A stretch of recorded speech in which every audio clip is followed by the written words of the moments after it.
Let's get a wrap of international news. Joyce Ohaja is in London for Around the World in 5.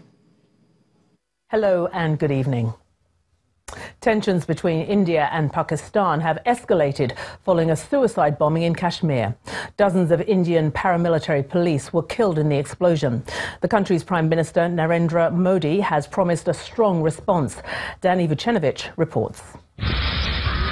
It's the deadliest attack to hit the disputed region in decades. A car packed with explosives was rammed into a bus carrying Indian security forces. The blast could be heard from several miles away. Twisted steel and debris were scattered across the highway.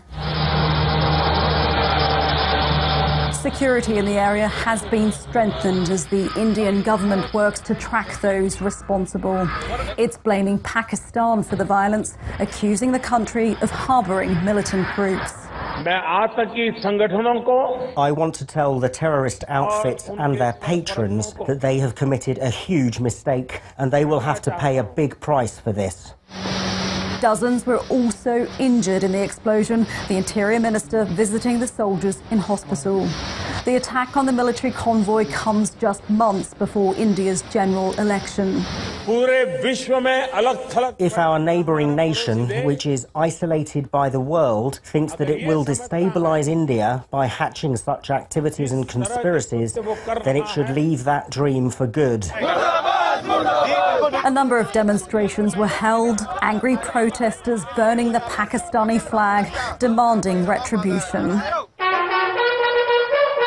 India says it has evidence to prove Pakistan was complicit, a claim Islamabad refutes.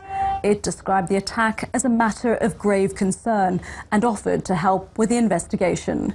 Danny Vucinovic, Channels Television News. Spain is returning to the polls for the third time in 4 years, with the Prime Minister Pedro Sanchez calling a snap election on April the 28th. It comes after his socialist government lost a key budget vote earlier this week. Opinion polls show that no single party would win enough support to govern on its own. That could mean months of uncertainty in the Eurozone's fourth largest economy. In France, prominent Yellow Vest leader Eric Drouet has appeared in court. He's on trial accused of organising two illegal demonstrations in Paris last December. If convicted, he faces up to 6 months in jail. Chinese President Xi Jinping has met a U.S. delegation in Beijing. It follows a series of high-level talks aimed at striking a trade deal ahead of a crucial deadline. U.S. tariffs on $200 billion of Chinese imports are due to rise from 10% to 25% if no agreement is reached by March the 1st. America's Vice President Mike Pence has for the first time visited Auschwitz. Memorial wreaths of red, blue and white flowers were laid on behalf of both countries. Tens of thousands of students staged a mass walkout across the UK for the first ever youth strike for climate. The students are demanding immediate action to tackle global warming. They want the government to declare a climate emergency and have criticised those in power for an alarming lack of leadership. We're here for change because we feel like we've been done in by generations before us. The Parliament and stuff are choosing to ignore it, which is just going to make it worse. If this does make a difference, I'll be telling my kids it was because of us, you know, because sometimes I just feel so helpless as just one, 17-year-old. I have no voice. I can't change the world by myself. Act now or you might have no time left. The president of the World Wildlife Fund has warned that koalas are at risk of extinction. A new report lists the marsupial as vulnerable because of a high level of deforestation. An open letter has been written to Australia's leaders urging them to protect the animal's habitat. For us to then find deforestation in your backyard at such an extreme and alarming rate, to a point where here in New South Wales, where there used to be millions of koalas historically, now there's only 20,000. I think that's just absurd.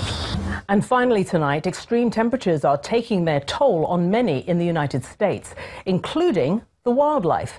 A bald eagle had to be rescued after witnesses saw it struggling in North Michigan. A giant ball of ice measuring 20 centimeters was attached to its feathers, the frozen block weighing the bird down. After a session with some warm water and a brief recovery period, the raptor was released, given a grand send-off. And that's your international news around the world in 5. Many thanks, Joyce. And Emilio Sala will be laid to rest tomorrow. Olumide has details of that on Sports News.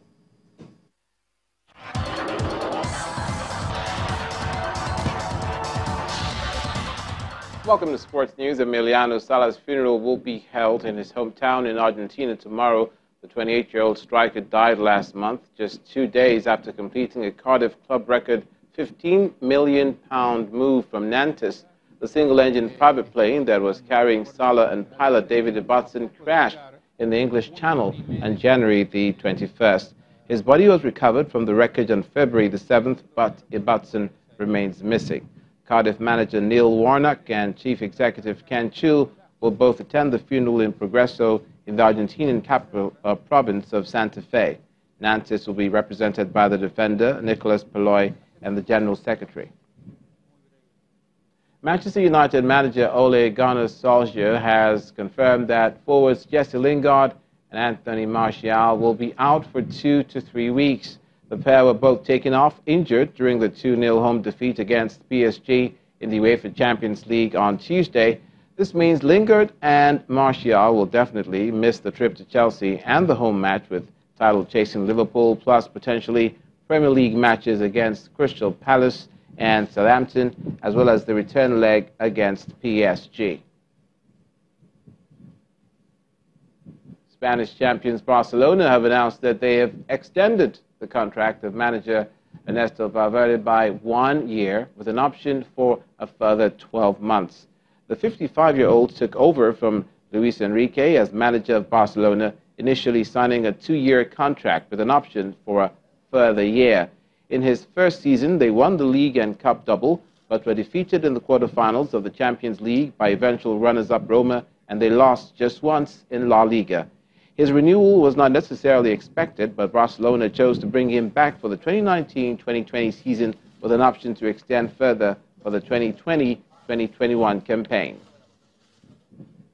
Staying with football, Atletico Madrid coach Diego Simeone has signed a new contract that ties him to the club until 2022.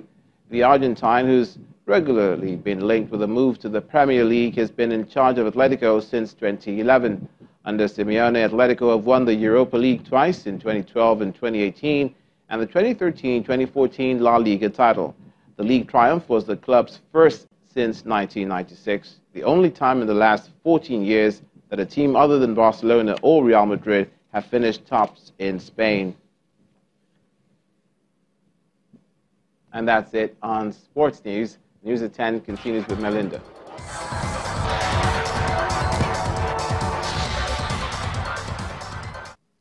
Many thanks, Olumide.